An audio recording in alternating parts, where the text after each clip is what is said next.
Magandang umaga, ngayon po ay araw ng Martes, August 15, 2023. Update po muli sa lagay ng panahon.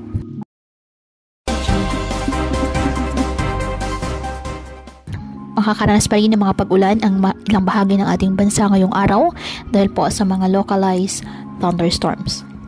Sa kasalukuyan, nakakaapekto ang habagat sa Southern Luzon, Visayas at Mindanao.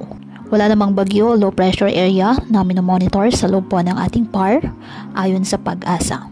Wala ring nakataas na gale warning sa pambaybayin ng ating karagatan kung kaya malaya makapamalaot ang ating mga kababayang mangingisda at maliliit na sasakyang pandagat. Ngayong araw, asahan po ang mga pag-ulan sa Luzon, kasama po ang Mindoro Provinces, Palawan, Bicol Region, ilang bahagi ng Calabarzon, Central Luzon at Isabela. Uulanin rin ang malaking bahagi ng Visayas, lalo na po sa hapon. May malalakas na ulan sa Aklan, Negros Occidental, Eastern Samar at Leyte. Sa Mindanao, makakaranas din po ng mga pag-ulan. May ilang lugar na uulanin simula umaga pa lamang sa Northern Mindanao at pagsapit naman ng hapon, magiging malawakan na po ang mga pag-ulan.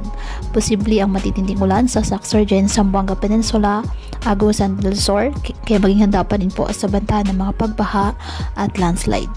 May tsansa naman ng ulan sa Metro Manila ngayong araw. Kaya patuloy po na pinag-iingat ang ating mga kababayan sa mga posibleng pagbaha at pagguho ng lupa, lalo na kapag may malalakas na ulan, at ugaliin po na magdala palagi ng payong o kahit anumang pananggas sa ulan kapag lalabas ng ating mga tahanan. At yan po muna ang update sa lagay ng panahon ngayong araw. Muli patuloy po tayo na mag-ingat at palaging tandaan, God loves you. Stay safe and God bless po.